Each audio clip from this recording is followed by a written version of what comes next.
Andrea Cotarac, bonjour. Bonjour. Et bienvenue. Alors vous êtes en visio parce qu'il y a la grève des transports aujourd'hui à Paris et se déplacer est un peu compliqué. C'est pas simple aussi pour l'Ocean Viking de se déplacer. Est-ce qu'il faut accueillir ce bateau avec les migrants qui sont à son bord, à l'accueillir pour des raisons humanitaires dans un port français, quitte après à évidemment reconduire ceux qui n'auront pas de titre de séjour? Mais écoutez, Monsieur Barbier, sur cette question-là, d'abord, il faut s'intéresser à l'association en tant que telle, c'est-à-dire qu'eux-mêmes le disent, ils récupèrent les migrants à 1 kilomètre des côtes libyennes, parfois même dans les eaux territoriales libyennes. Le droit humanitaire serait de les ramener dans leur port d'attache. Alors, je comprends que la Libye soit, depuis que l'OTAN l'ait détruite, un pays pas sécure pour ces migrants-là, mais il y a la Tunisie à côté, il y a l'Égypte de l'autre côté, il y a l'Algérie. Ces pays-là ne les acceptent jamais. Et plutôt que de les ramener sur ce port d'attache, ces associations les ramènent sur l'autre rive à plusieurs centaines de kilomètres. Donc on a là finalement une stratégie des ONG de nous mettre devant le fait accompli. Et si on les accepte, il y en aura d'autres. Et pour moi, c'est ce qu'il y a de moins humaniste. Pourquoi ? Parce que ça va inciter finalement beaucoup de migrants à prendre le risque de prendre les bateaux et les petites embarcations et de malheureusement pouvoir se noyer dans la Méditerranée. Donc je pense que c'est tout le contraire de l'humanisme. Seule la fermeté permettra de préserver des vies et de mettre un coup au trafic d'êtres humains en Libye. Pour ceux qui arrivent en Europe par des voies clandestines, est-ce qu'il faut changer les règles de répartition en Europe? Est-ce qu'il faut changer les règles d'accueil?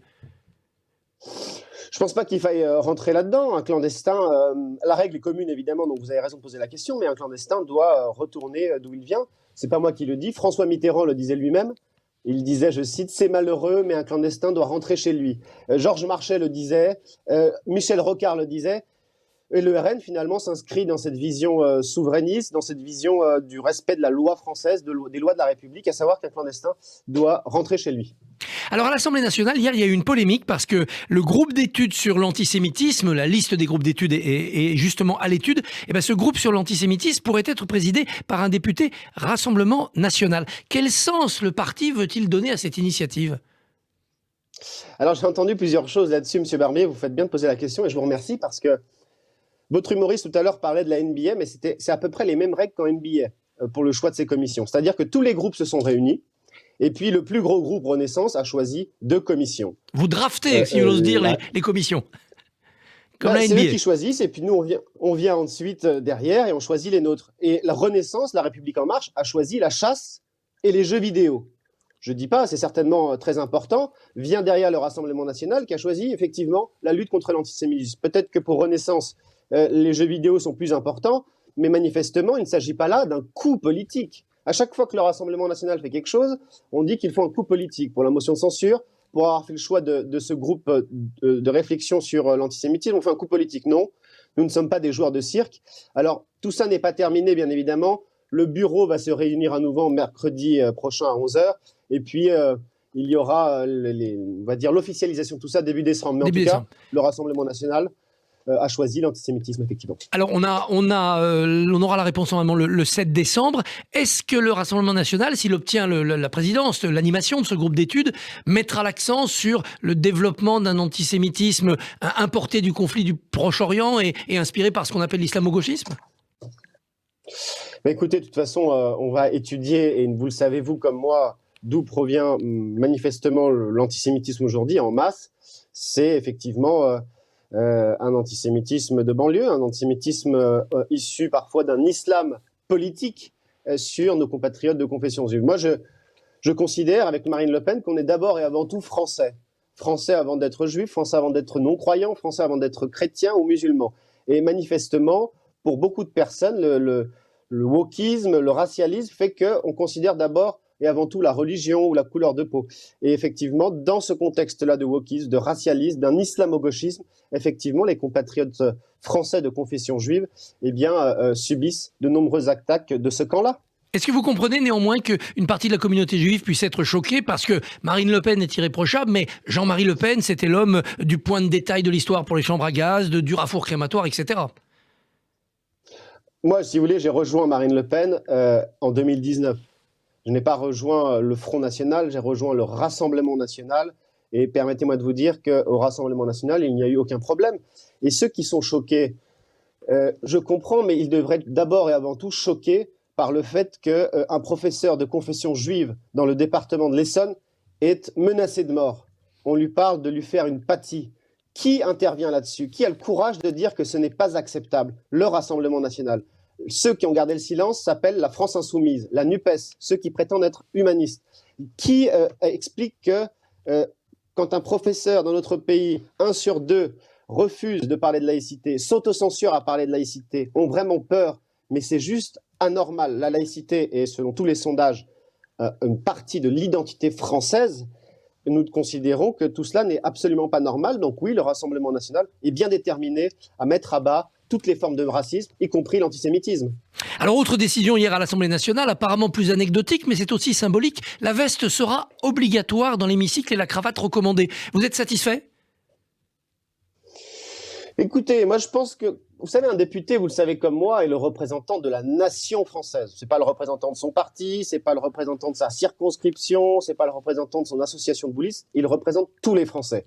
L'Assemblée étant la maison de la démocratie française, j'estime qu'il y a une forme de respect à avoir vis-à-vis de ses concitoyens et qu'on ne me dise pas à la France insoumise que ça coûte trop cher ou que c'est pas bien ou que c'est un style bourgeois. Quand on a 5 ou 7 000 euros, on peut très bien acheter une chemise et une veste chez H&M et l'emmener de temps en temps au pressing. Je pense que c'est simplement une forme d'estime, une forme de respect vis-à-vis de nos concitoyens que de porter une veste et de ne pas arriver comme un clochard ou un dealer en t-shirt et en basket. Bon, ceux qui vous regardent sur Facebook Live ce matin voient que vous êtes en veste, sans cravate, mais en veste ce matin. Jordan Bardella. Et en visio. Voilà, en visio. Jordan Bardella prend ses marques à la tête du parti. Est-ce que vous craignez, comme d'autres au sein du parti, un virage identitaire du Rassemblement national ? Mais je ne le crois pas. Jordan, c'est la continuité de la ligne de Marine Le Pen, et la ligne de Marine Le Pen, c'est la ligne sociale.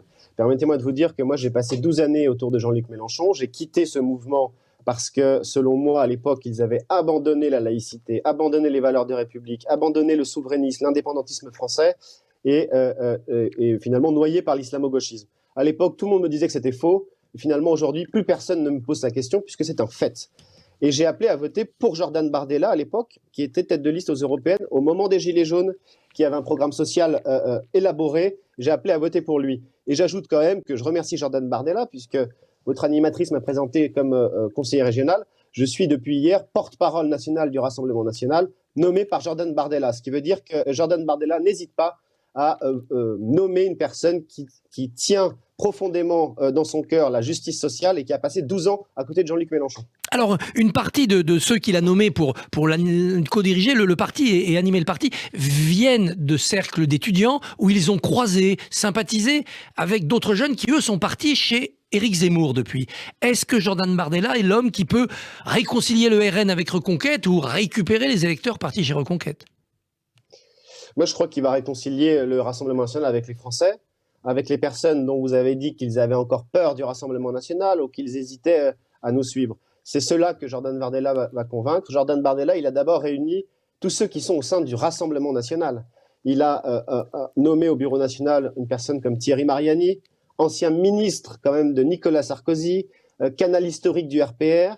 Et à côté de ça, il nomme à Andréa Cotarac, c'est-à-dire votre serviteur, qui a passé 12 ans avec Jean-Luc Mélenchon, attaché à la justice sociale. Donc Jordan Bardella, il a d'abord et avant tout l'objectif de rassembler le Rassemblement national, notre grande famille politique qui a pour objectif de représenter la nation française. Il y a 2 millions d'électeurs à aller récupérer. Il y a 2 millions d'électeurs à aller récupérer chez Zemmour. Hein. Ils ont voté pour lui au premier tour.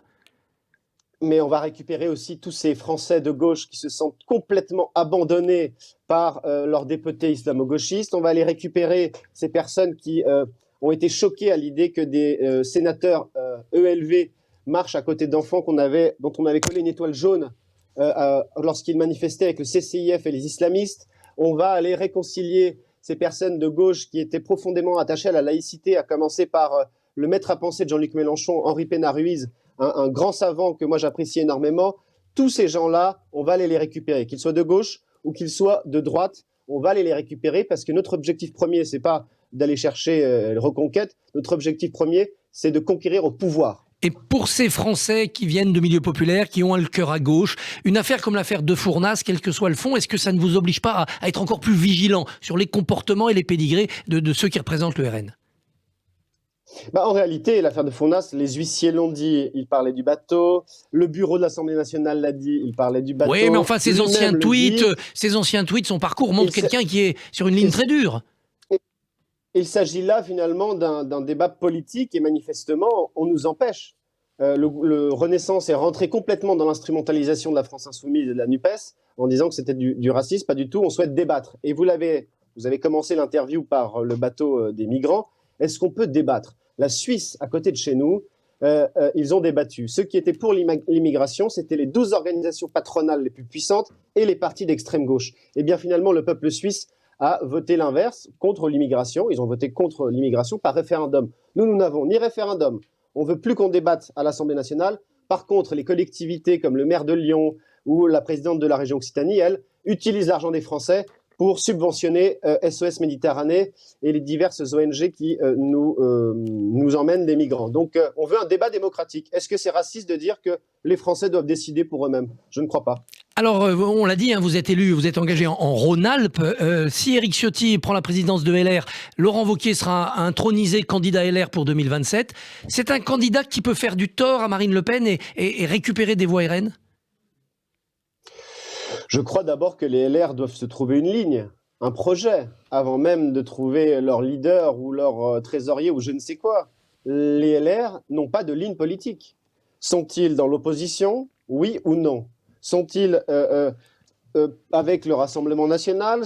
Comment se positionnent-ils ? Une NUPES de droite, ça pourrait être possible. Une NUPES de droite, ça pourrait être possible. Mais moi, je considère que le Rassemblement national n'est ni de droite, ni d'extrême droite, ni de gauche. Il est d'abord et avant tout français, avec un programme et une ligne, en tout cas, qui est claire et qui rassemble 13 millions de Français. Si les LR sont dans l'opposition, qu'ils le disent. Et s'ils sont dans la majorité, qu'ils le disent. Moi, personnellement, je pense que chaque LR rêve tous les matins que Emmanuel Macron les appelle et qu'ils soient secrétaires d'État ou sous-secrétaires d'État. Je pense qu'ils accepteront. Donc, qu'ils se trouvent un programme et ensuite, qu'ils choisissent leur leader ou leur candidat. Mais d'abord, un programme, ce serait peut-être une bonne forme de respect pour les Français. Andrea Cotarac, merci, bonne journée et bonne chance dans les transports parisiens si vous sortez. Merci, M. Barnier. Merci beaucoup, Christophe. Demain, votre invité à 7h45 sera le philosophe Gaspard Koenig. À demain. Radio J. Retrouvez le bar.